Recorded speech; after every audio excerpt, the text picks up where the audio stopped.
अगर आपको अच्छे से पढ़ना है, समझना है, अगर आपको अपने भविष्य में अपने लिए कुछ अच्छा स्थान प्राप्त करना है, और अगर आपको आपके एग्जाम में सबसे अच्छे नंबर हासिल करने हैं, तो आपके लिए अंतिम मंजिल आगे कोई करियर लेकिन अच्छा स्थान प्राप्त you are most welcome. Students, आप लोगों ने थंबनेल तो देख ही लिया होगा। जैसा कि थंबनेल में बताया गया है कि ये जो हमारा चैप्टर चल रहा था, क्या चैप्टर था? हिस्ट्री का चैप्टर 3, जिसका नाम था भूमंडलीकृत विश्व का बनना।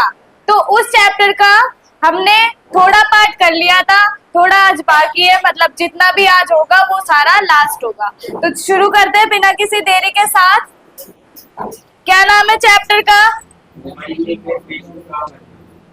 चैप्टर 3 है भूमिकृत, क्या था? भूमंडलीकृत विश्व का बनना, यही था चैप्टर। इंग्लिश में the making of the global world.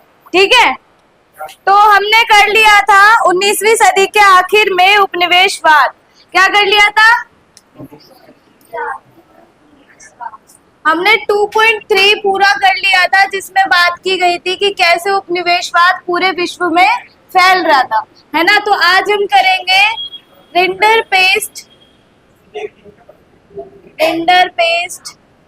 और या मवेशी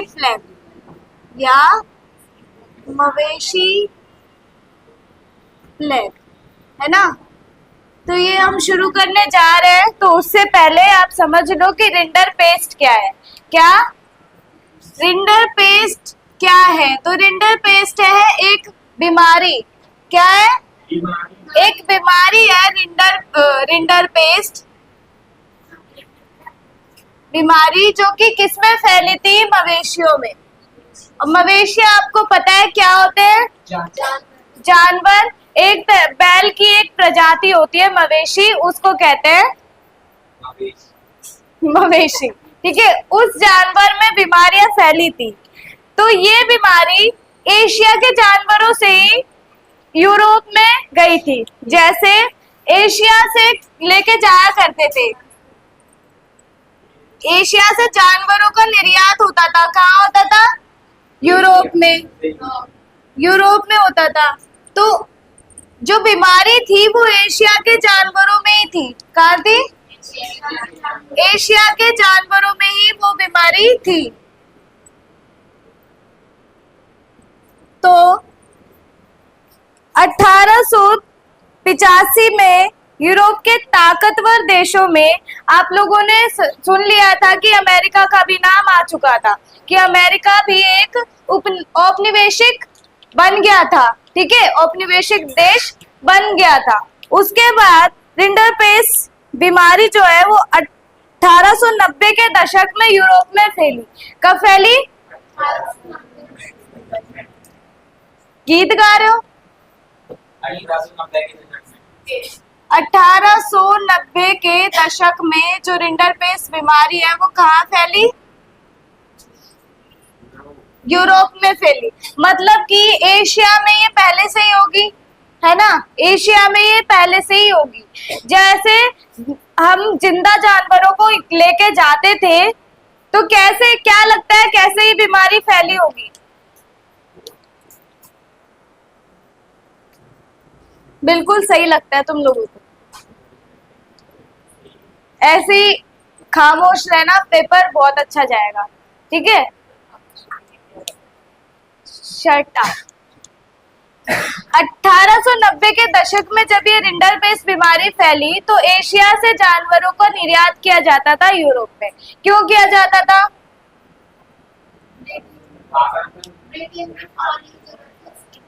खाने के लिए, है ना। जिंदा जानवरों को लेके जाया करते थे खाने के लिए। तो ये बीमारी जिंदा जानवरों में ही थी। जो रिंडरपेस्ट बीमारी थी ये जिंदा जानवरों में थी, जो कि एक प्लेग की तरह फैली। किसकी तरह फैली? प्लेग की तरह फैली पूरे सारे जानवरों में, और जब ये फैली तो सिर्फ यूरोप तक ही सीमित नहीं रही थी। जब ये फैली यूरोप के बाद ये पहुंची साउथ अफ्रीका। कहाँ पहुंची? दक्षिणी अफ्रीका ये पहुंच गई।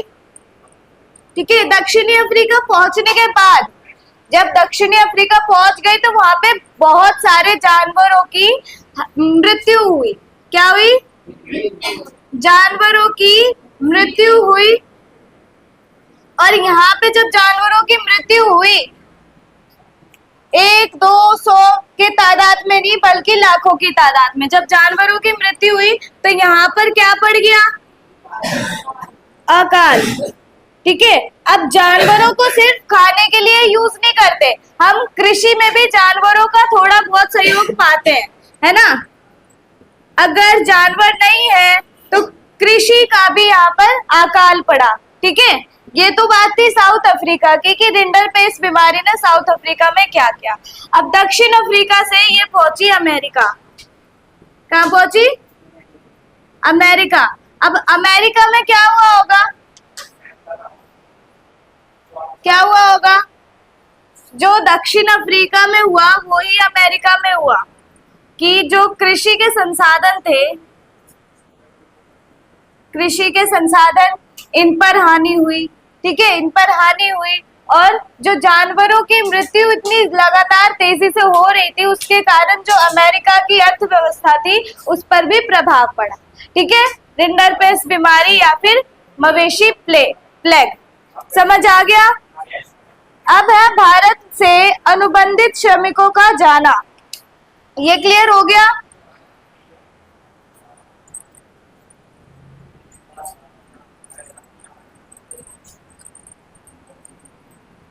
अब है तुम्हारा भारत से अनुबंधित श्रमिकों का जाना। तो आप लोगों को पता है जो श्रमिक होते हैं वो भारत से कैसे लेके जाए जाते हैं?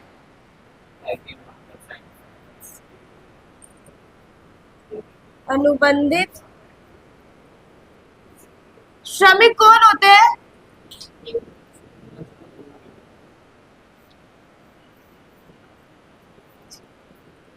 अब देखो, उनको जबरदस्ती लेके नहीं जाया जाता। यहाँ पे क्या लिखा है? यहाँ पे कोई मजबूरी दिख रही है तुम्हें कि भारत से अनुबंधित श्रमिकों का जाना? कोई मजबूरी है? नहीं है, क्योंकि इस टाइम जो अभी समय चल रहा है इस चैप्टर में, तो इस टाइम जो भारत है उसमें बहुत बड़ा अकाल छाया हुआ था। क्या छाया था? अकाल छाया था। तो जो श्रमिक थे, श्रमिक ज्यादातर कौन होते हैं? किसान। ठीक है, अकाल छाया हुआ है तो किसान के पास रोजगार नहीं है, तो रोजगार के लिए वो श्रमिक बनेगा। श्रमिक बन गया तो उसे जाना पड़ेगा दूसरे देशों में। कहाँ जाना पड़ेगा? दूसरे देशों में। और दूसरे देशों में जाने के लिए इसकी कोई खास इच्छा नहीं होती। इसको ज्यादातर कहाँ भेजा जाता है? ब्रिटेन, मतलब यूरोप के देशों में इसको भेजा जाता है। कहाँ भेजा जाता है? यूरोप के देशों में इसको भेजा जाता है ताकि ये वहां पर काम कर सके, जीविका कमा सके और अपना पालन पोषण कर सके। तो सीधा सरकार के द्वारा भेजा जाता है। जो सरकार थी, कौन सी सरकार इस वक्त? किसकी सरकार चल रही थी भारत में इस वक्त?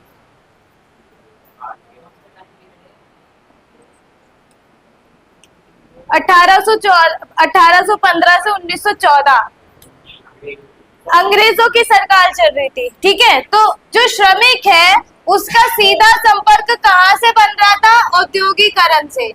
ठीक है, वो औद्योगिकरण में अपना योगदान दे रहा था। ठीक है, श्रमिक किस पर अपना योगदान दे रहा था? औद्योगिकरण पे। और श्रमिक लेके कहाँ से जाए, मतलब कहाँ के श्रमिक ज्यादा जाते थे? भारत के कौन से राज्य से जाते थे?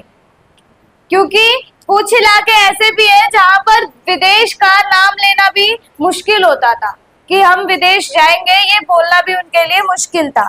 तो कहाँ से जाते थे? उत्तर प्रदेश, तमिलनाडु, बिहार, इन सारे एरिया से जो श्रमिक होते थे वो जाते थे। उत्तर प्रदेश, बिहार और तमिलनाडु,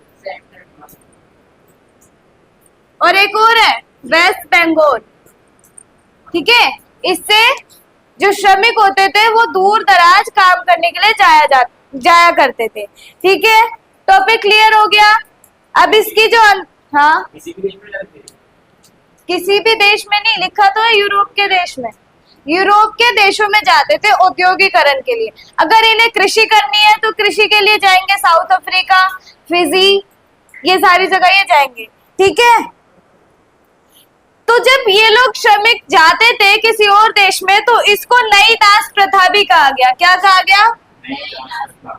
नई दास प्रथा, जिसमें श्रमिकों को लेके जाया करते थे। कम से कम जो समय होता था वो विदेश में काम करेंगे तो वो समय होता था 5 साल। 5 वर्ष उन्हें काम करना ही होगा अगर वो भारत वापस आना चाहते हैं तो। ठीक है, 5 वर्ष से ज्यादा उनको काम करना पड़ेगा। क्लियर हो गया। अब 2.5 विदेश में भारतीय उद्यमी, मतलब जब भारत जो था वो गुलामी से ग्रस्त था, फिर भी भारत में कुछ ऐसे उद्योगपति थे जो कि पूरे विदेश में, मतलब पूरे विश्व में अपने उद्योग के लिए जाने जाते थे। तो भारत विदेश में भारतीय उद्यमी, विदेश में भारतीय उद्यमी, तो आप लोगों ने कभी नाम सुना है? इसमें लिखा हुआ है शिकारीपुरी श्रॉफ तथा नट्टकोट्टई। शिकारीपुरी श्रॉफ कौन है? पहला है शिकारीपुरी श्रॉफ, टाइगर श्रॉफ नहीं है, शिकारीपुरी श्रॉफ है। और दूसरा है नट्टुकोट्टई चेट्टियारों। नट्टुकोट्टई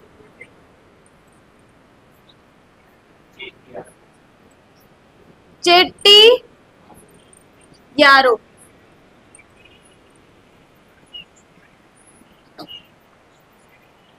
नट्टुकोट्टई चेट्टियारों, ये नाम है। ये उद्योगपति है। कौन है ये?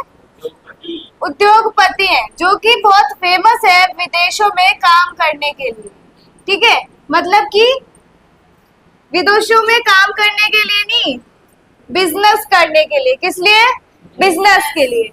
अब ये जो है, ये जाहिर सी बात है ये अमीर होंगे, और अमीर उस वक्त होते थे साहूकार या जमींदार, है ना? यही होते थे ना अमीर, या और कोई होता था? यही होते थे। तो ये दोनों कौन थे? साहूकार थे, जमींदार थे, ऐसा मान सकते हैं। और वो लोग उद्योगपति थे जो उद्योग किस चीज का करते थे? उद्योग करेंगे चीनी। अब देखो, ये नाम से ही लग रहा है ना कि ये कोई साउथ इंडियन होगा, है ना? तो साउथ इंडिया में क्या ज्यादा फेमस है? चावल साउथ इंडिया के, तो चीनी, कॉफी। मैं फसलों की बात कर रही हूँ, तुम सांबर इडली जो कर रहे हो ना यहाँ पर, चीनी और क्या? कॉफी, नारियल, इन सारी चीजों का व्यापार। और देखो, ये जो शिकारीपुरी श्रॉफ है, और किस चीज का होता था व्यापार? कपास का और नील की खेती होती थी, है ना? इससे अलग जो व्यापार होते थे वो होते थे हस्तशिल्प। क्या होते थे? अब हस्तशिल्प क्या होते हैं? पूछो। हस्तशिल्प होते हैं जो हाथों से हम बनाते हैं, जैसे मूर्ति, बर्तन, मट्टी से हम बनाते हैं या लकड़ी से बनाते हैं, हाँ, ऊन से कपड़े, तो ये सारे हस्तशिल्प में आते थे। तो हस्तशिल्प जो उद्योग था ये उस टाइम पर बहुत ज्यादा चलने वाला उद्योग भारत का था। ठीक है, अब तुम्हारा भारतीय व्यापार, उपनिवेशवाद और वैश्विक व्यवस्था 2.7 भारतीय व्यापार,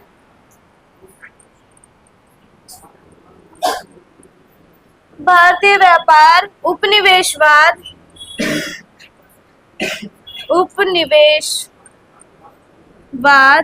और वैश्विक व्यवस्था। तो वैश्विक का मतलब क्या होता है ये बताओ पहले। वैश्विक का क्या मतलब होता है?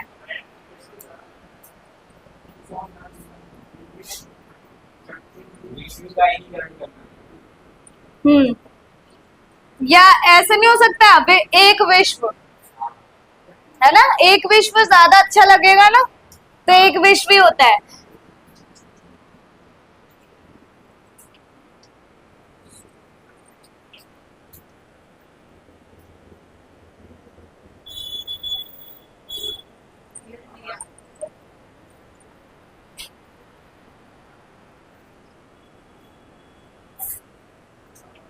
दिख रहा है क्या लिखा है?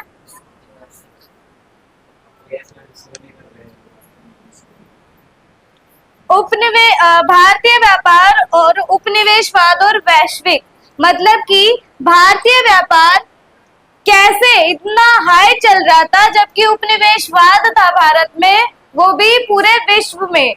मतलब भारत जो है वो उपनिवेशवाद के शासन काल में भी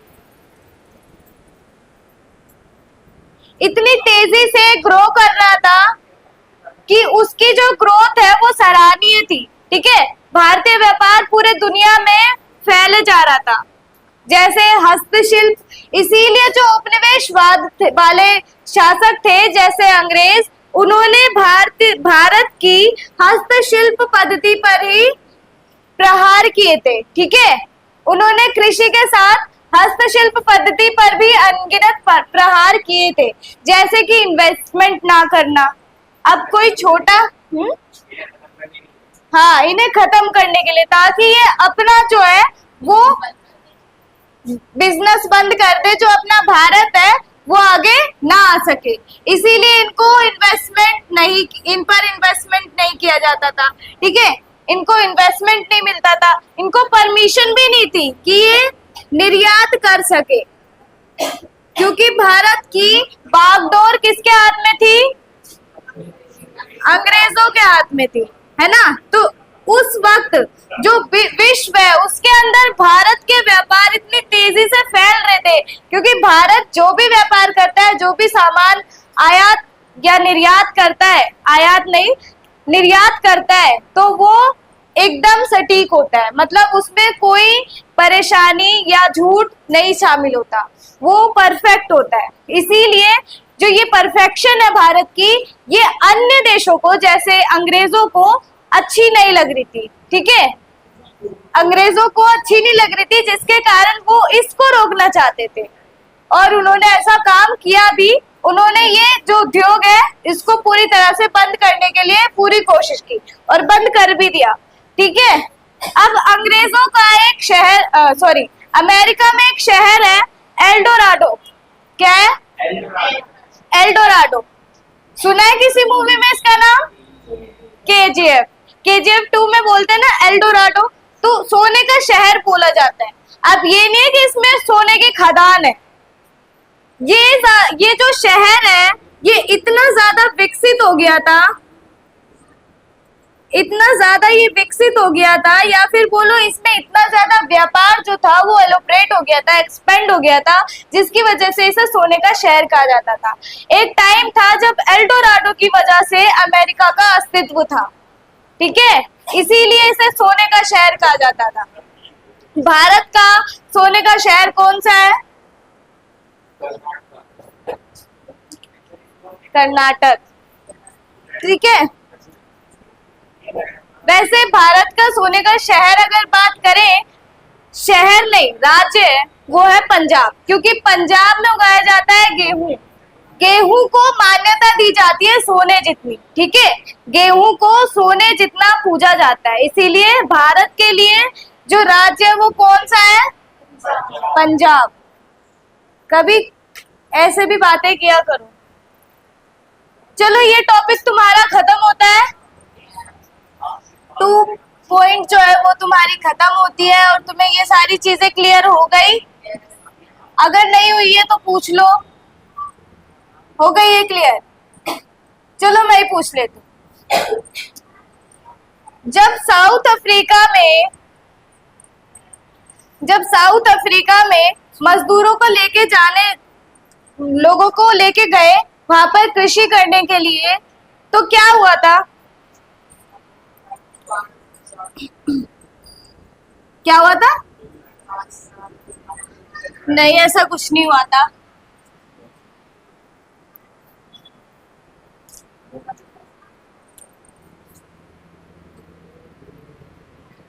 महायुद्धों के बीच अर्थव्यवस्था, महायुद्धों के बीच अर्थव्यवस्था। तो अर्थव्यवस्था आप लोगों को पता है क्या है? इस समय जो अर्थव्यवस्था है, नंबर 1 किसकी अर्थव्यवस्था है इस वक्त? नहीं पता? नंबर 1 इस टाइम पर किसकी अर्थव्यवस्था है? अगर मैंने बता दी और तुमने कहा हाँ, तो बहुत पिटोगे। भारत नहीं है अभी, अमेरिका। किसकी है?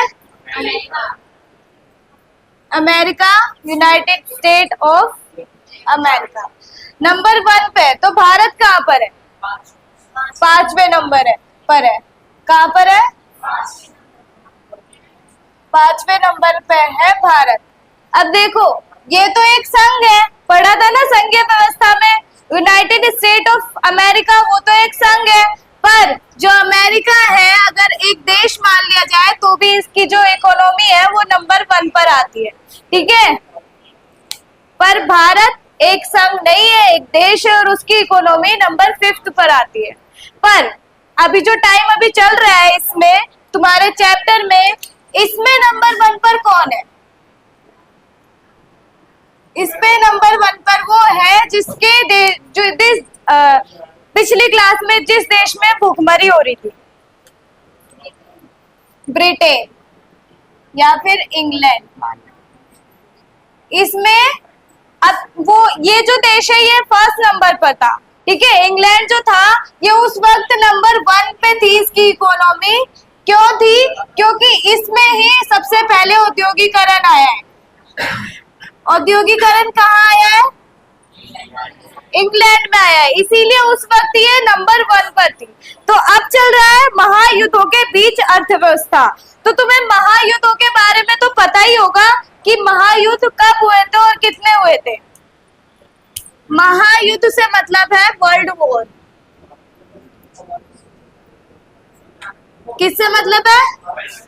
World war. क्योंकि पिछला जो टॉपिक था 1815 से 1914 वो खत्म हो चुका है। अब 1914 से कुछ स्टार्ट हुआ था। क्या हुआ था? हाँ, 1914 से 1918 तक फर्स्ट वर्ल्ड वॉर हुआ था, है ना। तो इस बीच जो है वो जो देश है वो कैसे विकसित हो रहे थे, उनकी अर्थव्यवस्था कैसे डाउन जा रही थी। मतलब ऐसा क्या हुआ, जो इंग्लैंड की जो अर्थव्यवस्था है वो इतनी कम हो गई। क्या हो गई? कम हो गई, ठीक है। शुरू करते हैं युद्धकालीन रूपांतरण। मतलब कि जो फर्स्ट वर्ल्ड वॉर हो रहा था इसमें कौन कौन से देश शामिल थे? यूएसए,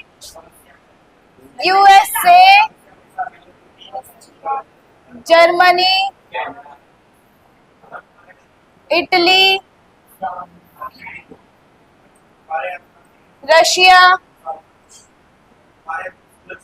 और कौन सा देश शामिल था? रशिया छोड़ो, रशिया को छोड़ दो और यूएसएसआर ले लो। क्या ले लो?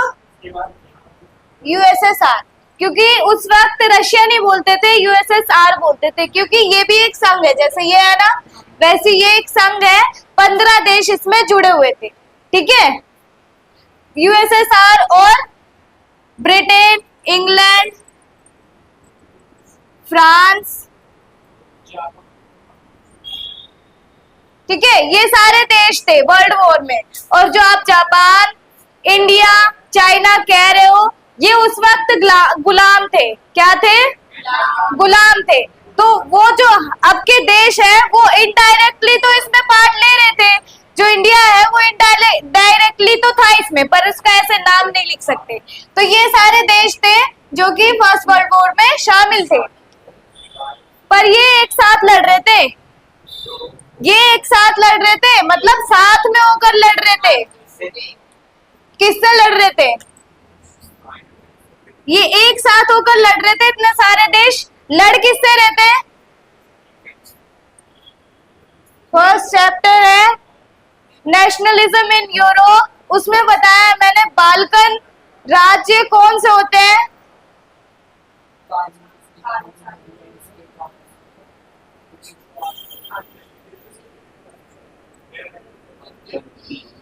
किससे? टर्की से लड़ रहे थे ये लोग, ठीक है। तो इसका भी तो साम्राज्य कितना विस्तृत था उस वक्त। ओटोमन साम्राज्य था जो उस वक्त कितना ज्यादा फैला हुआ था, तो इससे लड़ रहे थे, पर ये हार गया था और ये जीत गए थे, ठीक है। तो तुम देख सकते हो कि ब्रिटेन जो है, इंग्लैंड जो है, उसका पूरा ध्यान इस वक्त लड़ाई में होगा। अगर कोई तुम पर बम लेकर खड़ा है तो तुम खाने पर ध्यान दोगे या फिर बॉम्ब पर ध्यान दोगे? तो इंग्लैंड का भी उस वक्त यही हाल था। कौन? ये है ही भुक्कड़। पढ़ा ही रही हूँ। तुम लोगों को कुछ पल्ले पड़ रहा है नहीं पड़ रहा पता नहीं, बस मैं तो पढ़ा रही हूँ। देखो, इंग्लैंड का पूरा ध्यान था लड़ाई पर, हालांकि था तो पूरे देश का, जितने भी देश थे सबका, पर उस वक्त अमेरिका इतना विकास कर चुका था। अमेरिका तो जो था वो इतना ज्यादा विकास कर चुका था कि वो जैसे बोलते हैं ना, सेल्फ कॉन्फिडेंस होता है कि मुझे कुछ नहीं होगा, तो उसका वही हाल था, क्योंकि इसके पास सबसे ज्यादा हथियार थे। क्योंकि जिस वक्त परमाणु बम फोड़ा गया था, गिराया गया था, उस वक्त आपको पता है कि परमाणु बम सिर्फ अमेरिका के पास था, है ना? क्या और किसी देश के पास भी था? नहीं था, सिर्फ अमेरिका के पास था। तो यूएसए जो था वो आजादी के तुरंत बाद काम पर लग चुका था कि कैसे ये अर्थव्यवस्था को अपनी नंबर 1 पर लेके आएगा। और जो इंग्लैंड था, होता है ना कछुआ और खरगोश, कि मैं तो, खरगोश को क्या लगता है मैं तो नंबर 1 हूं, इसीलिए अपने वो विजयी होने पर उतना ज्यादा ध्यान नहीं दे रहा था कि मेरे देश में तो औद्योगिकरण भी है, मैं पीछे हो ही नहीं सकता। इसका पूरा ध्यान था ओटोमन तुर्की को हराने में। पर अमेरिका जो था वो दोनों तरह से खेल रहा था, वो विकास भी कर रहा था और लड़ भी रहा था। हारा ओटोमन तुर्की, जीता कौन? ये सारे जो देश थे ये सारे जीत गए, जिसके कारण भारत भी जीत गया। तो ऐसे अर्थव्यवस्था है जो पलट गई। कैसे पलटी? क्योंकि अमेरिका जो था वो विकास पर भी पूरा ध्यान दे रहा था और वो नंबर 1 आने के लिए पूरी कोशिश कर रहा था। अब अमेरिका, यूएसए और यूएसएसआर, नंबर 1 कौन है? इन दोनों में भी लड़ाई हो रही थी कि नंबर 1 कौन है। इन दोनों में था आपसी मतभेद, मन की लड़ाई होती है ना, वो चल रहा था। ये दोनों कभी, इन दोनों ने कभी मैदान पे आकर एक दूसरे पर हथियार नहीं चलाए, पर मन में था कि नंबर 1 तू नहीं हो सकता, नंबर 1 मैं ही रहूंगा। पर यूएसए जो था वो नंबर 1 आ गया, यूएसएसआर नंबर 2 आ गया, और जो इंग्लैंड था वो पिछड़ता चला गया, ठीक है, वो चला गया पिछड़ता हुआ। क्योंकि इंग्लैंड जो था उसने इंडिया के भी रास्ते बंद कर दिए थे। कैसे बंद कर दिए थे?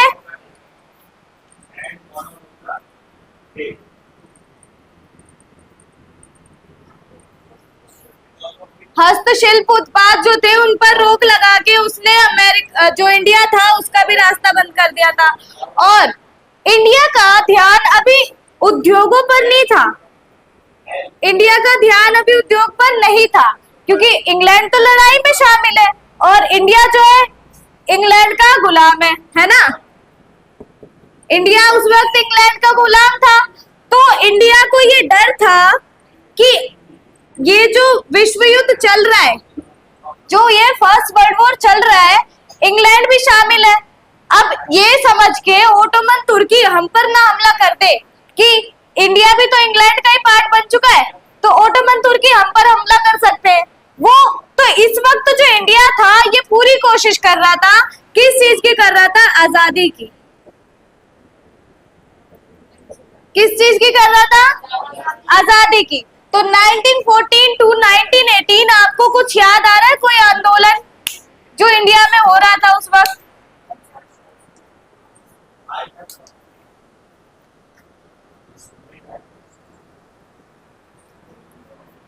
याद आ रहा है क्या? 1914 टू 18 गांधी जी भारत कब आए थे?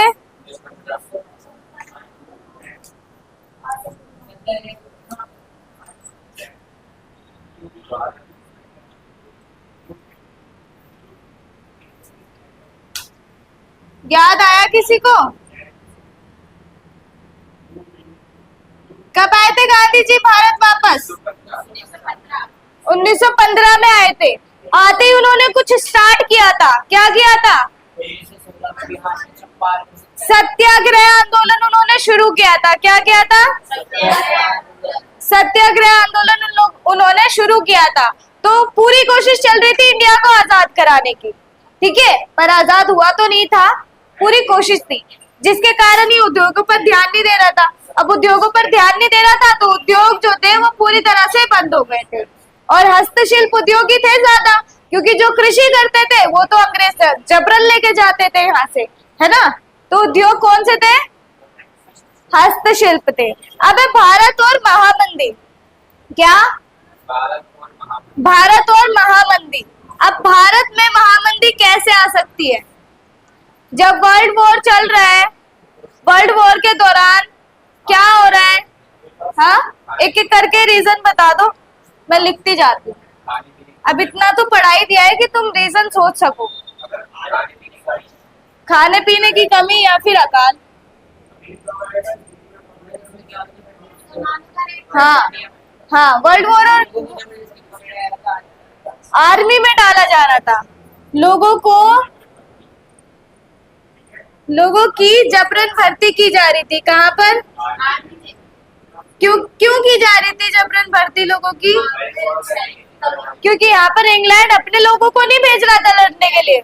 इंडिया को जितने भी देश उन्होंने गुलाम बनाए थे वहां के लोग वो लड़ने के लिए भी भेज रहा था, ठीक है। लोगों को रोजगार मिल रहा था, लोगों को रोजगार नहीं मिल रहा था, रोजगार की कमी हो रही थी, रोजगार की कमी,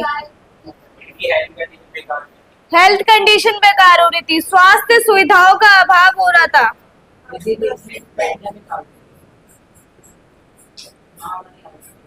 कौन सी? चूहों वाली बीमारी, चेचक नहीं आई थी। चेचक कौन से देश में आई थी? ऐसा चाटा पड़ गया ना। भारत में आई थी चेचक, अमेरिका में आई थी।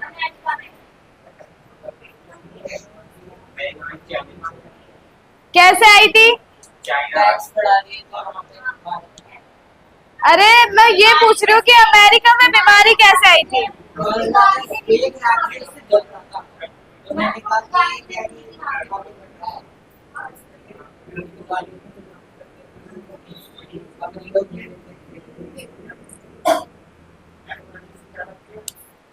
स्पेनिश और पुर्तगाल से जो गए थे, टैक्स बढ़ा दिया था। क्यों बढ़ाया था टैक्स? देखो, भारत में कैसे महामंदी फैल रही थी? क्योंकि अकाल पड़ रहा था। किस चीज का अकाल? अनाज का, है ना, खाने पीने का। और लोगों को जबरन भर्ती की जा रही थी। कहाँ की जा रही थी? आर्मी में। किस लिए? इंग्लैंड में लड़ाई हो रही थी जो, उसके लिए, है ना। रोजगार की कमी हो रही थी। क्यों हो रही थी रोजगार की कमी? क्योंकि हस्तशिल्प तो बंद हो गए थे ना। और क्या हुआ था? स्वास्थ्य सुविधाएं कम हो रही थी। क्यों हो रही थी कम? क्योंकि यहाँ पर तो युद्ध लड़े जा रहे हैं, लोगों की जबरन भर्ती की जा रही है, जिसकी वजह से पैसा नहीं है तो स्वास्थ्य सुविधाएं नहीं है ना। अब देखो, चूहों की बीमारी फैल गई थी, जिसके कारण स्वास्थ्य सुविधाएं जो थी वो हमें ज्यादा मात्रा में चाहिए थी। क्या चाहिए थी? अब चूहों की बीमारी क्या है? एक बीमारी है जो चूहों के द्वारा फैल रही थी, ठीक है। जैसे मिट्टी में चूहे होते हैं ना, तो चूहों के द्वारा वो बीमारी जो है वो मिट्टी में फैल रही थी, जिसके कारण अकाल पड़ा था। फसल खराब हो रही थी, जिसके कारण क्या हुआ? अकाल पड़ गया। अब एक बीमार जो आदमी है वो तुम्हारे बीच में रहेगा तो तुम बीमार पड़ जाओगे ना। अब एक बीमार चूहा जो है वो मिट्टी में ही रहता है ना। उसे दवाई नहीं मिलेगी, सुविधाएं नहीं मिलेंगी तो वो मर गया। अब मरने के बाद तो और ज्यादा बुरी कंडीशन हो जाती है, तो उसका इफेक्ट किस पर पड़ा? फसल पर पड़ा। फसल खराब हुई, जिसके कारण अकाल पड़ गया, ठीक है। फिर कर में वृद्धि हुई। जब ये सारी चीजें हो रही थी तो इंग्लैंड ने कर में वृद्धि भी कर दी। क्या कर दी? कर में वृद्धि कर दी, ठीक है। ये हुआ था भारत में महामंदी कैसे हुई थी, ठीक है, समझ आ गया। अब है विश्व अर्थव्यवस्था का पुनर्निर्माण, युद्धोत्तर काल। क्या है? विश्व युद्ध का पुनर्निर्माण। लिख रहे हो तुम साथ के साथ या बस फैल के बैठे हुए हो? सही है, बैठे रहो तुम। बस पहले दिन ही जोश था कि दीदी मैम बहुत अच्छा चैप्टर है, मजा आ रहा है। उसके बाद हो गया ठंडा जोश।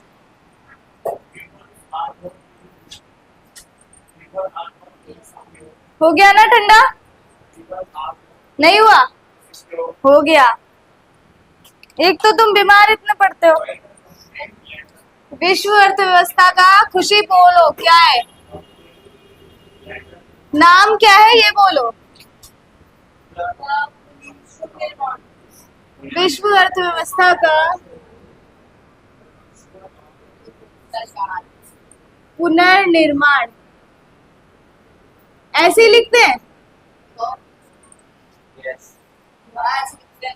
युद्धोत्तर काल। क्या?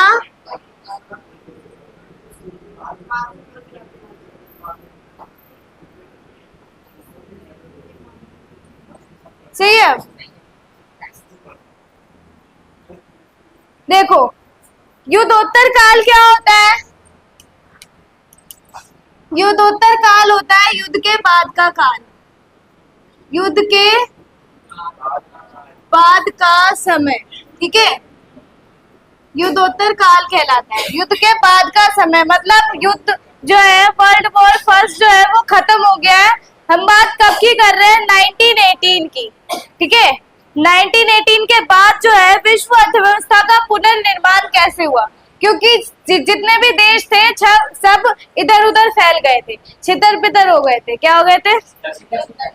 छितर पितर हो गए थे। तो कैसे इस विश्व का जो अर्थव्यवस्था है उसका पुनर्निर्माण हुआ? तो सबसे पहला जो इकोनॉमी है नंबर 1 पर किसकी है? इस टाइम किसकी चल रही थी? इंग्लैंड की चल रही थी। अब देखो, इंग्लैंड की जो इकोनॉमी थी वो नंबर 1 पर चल रही थी उस वक्त। क्यों चल रही थी?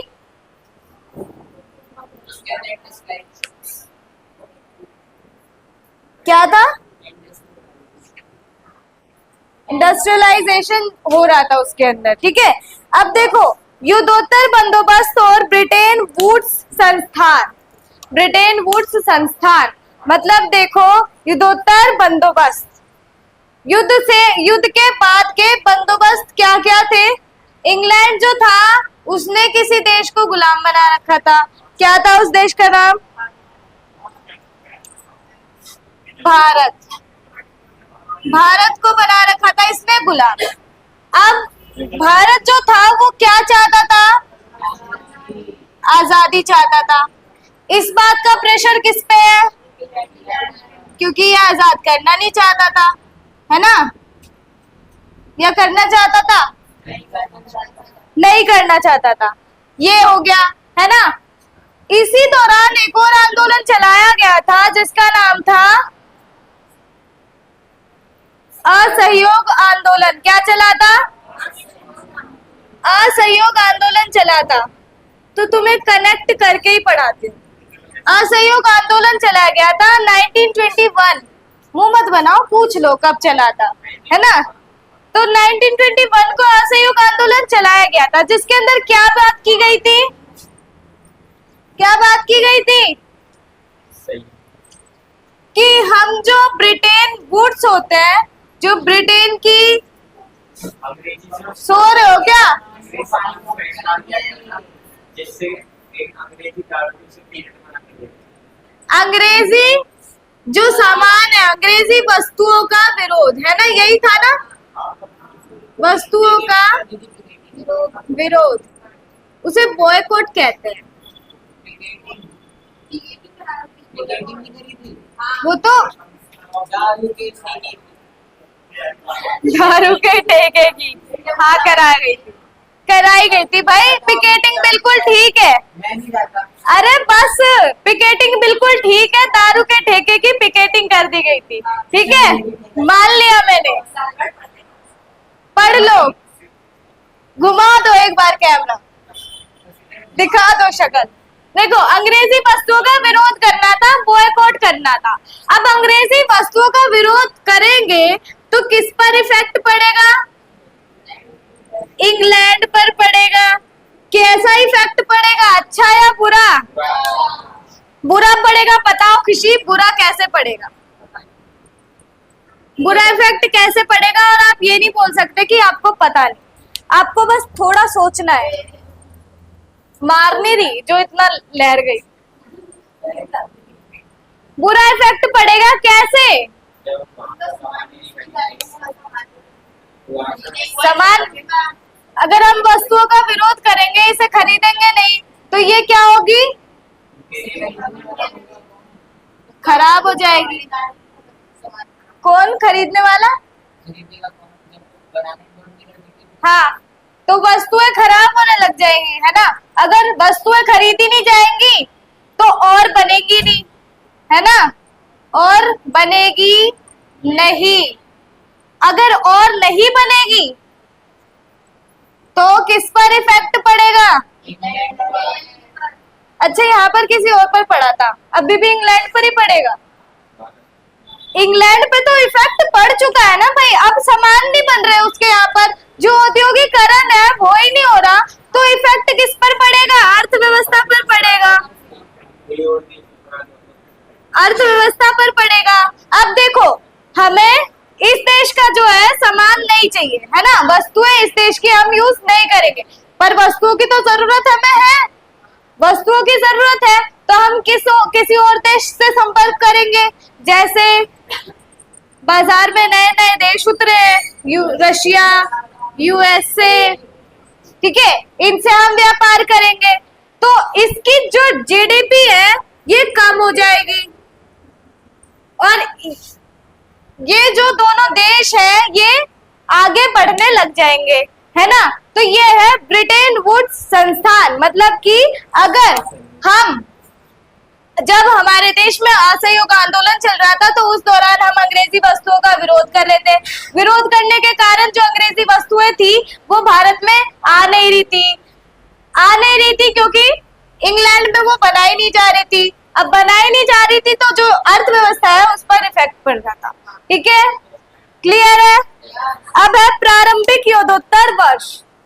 क्या है? तो इसी में समझ लो।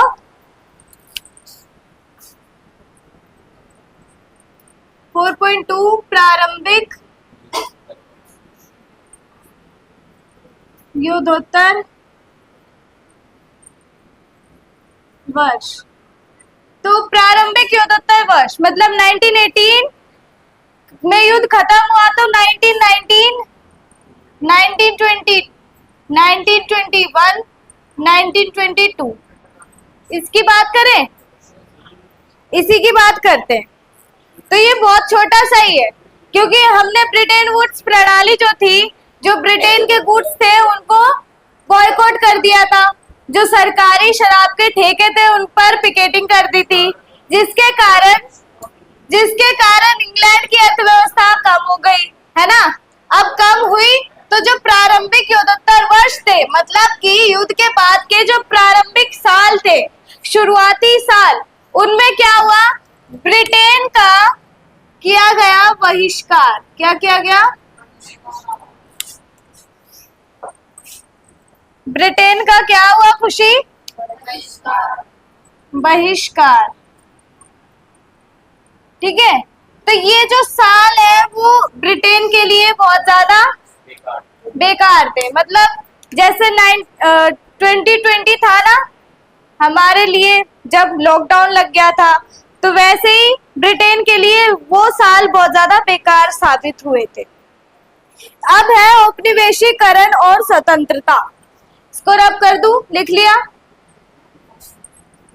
हाँ मिटा दो, हमें जरूरत ही नहीं है लिखने की।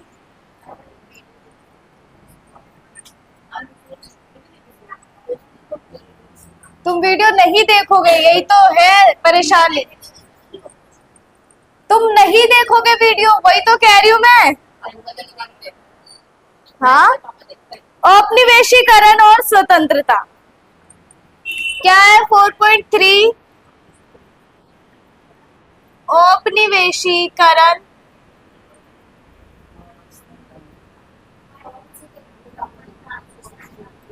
और स्वतंत्रता।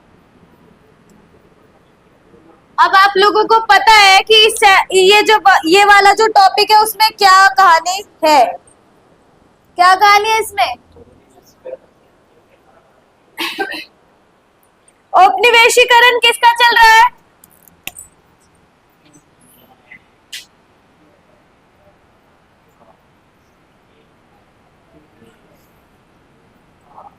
है ना? यूरोप के देशों ने तो गुलाम बना रखा है, जैसे स्पेन ने बना रखा था किसे? अमेरिका को। ब्रिटेन ने बना रखा था किसे? इंडिया को, चाइना को, पाकिस्तान को, बांग्लादेश को, श्रीलंका को, कितने सारे हैं, अफगानिस्तान को, क्या, जापान को। हाँ, वैसे जापान का है नहीं शामिल क्योंकि जापान जो सेकेंड वर्ल्ड वॉर हुआ था उसमें शामिल था, तो वो एक स्वतंत्र देश था उस वक्त, है ना। तो यूरोप के देशों का काम था गुलाम बनाना बाकी के जो एशिया के देश थे। किन्हें गुलाम बनाना? एशिया के देशों को, ठीक है। एशिया के देशों को गुलाम बनाना किसका काम था? यूरोप के देशों का। पर एशिया के जो देश थे उनको समझ आ गया था कि उनको क्या लेनी है, उनको लेनी है स्वतंत्रता। क्या लेनी है? स्वतंत्रता प्राप्त करनी है। स्वतंत्रता प्राप्त करने के लिए उन्हें कुछ भी करना पड़े वो करेंगे, है ना। उन्हें चाहे अपनी जान भी देनी पड़े पर वो देंगे। और ऐसा ही हुआ। एक वक्त आया जब जो देश थे एशिया के वो हो गए स्वतंत्र। क्या हो गए? जो देश थे वो स्वतंत्र हो गए। कैसे हो गए? बहुत सारी कुर्बानियों के बलबूते, है ना। सबसे बड़ी कुर्बानी बहुत ज्यादा संघर्ष करने के बाद, इतने सारे त्याग करने के बाद, जैसे महात्मा गांधी ने त्याग किया था, है ना। क्या किया था? अपने जो जैसे वो लंदन में कपड़े पहनते थे उनके सूट बूट वो सारे त्याग किए उन्होंने। और क्या किया था? और भगत सिंह ने अपने आप को ही कुर्बान कर दिया था। तो सबसे बड़ी कुर्बानी किसकी? कपड़ों की या जान की? किसकी? चलो भगत सिंह की लिख देते हैं, है ना। ये नाम लिखेगा तो ऐसा नहीं लगता कि अपने आप में ही प्राउड फील होता है ना। क्या? भगत सिंह। लो भाई जी भी लगा लो, बादल बेकार हो जाएगा। ठीक है जी, पर खुशी कह रही है खुश, मुझे बुलाओ बस जी, और किसी को मत बुलाओ जी। अच्छा, ब्रिटेन वुड्स का समापन और वैश्वीकरण की शुरुआत।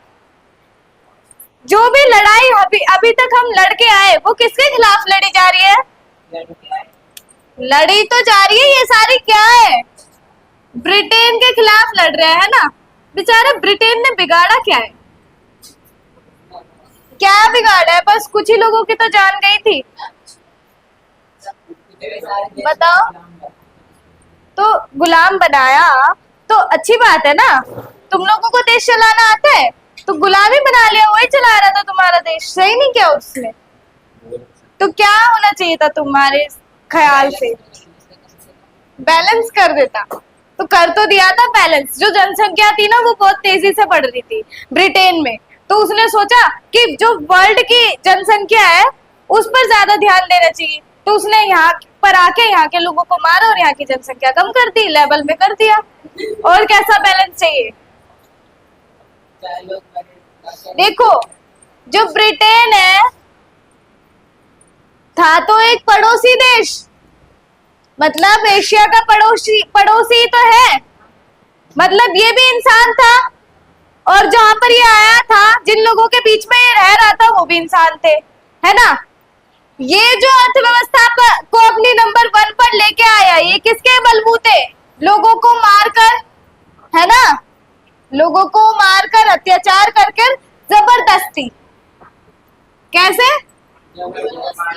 जबरदस्ती। मतलब जो ब्रिटेन था इसने अपनी काबिलियत पर कुछ किया नहीं किया, है ना। इसने किसकी काबिलियत पर किया?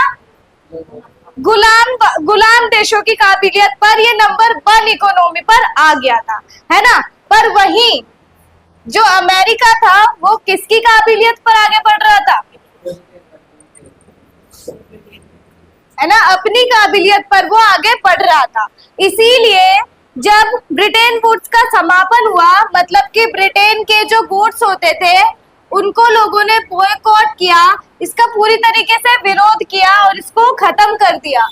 मतलब अब विश्व में ब्रिटेन गुड्स कोई यूज नहीं करता, है ना।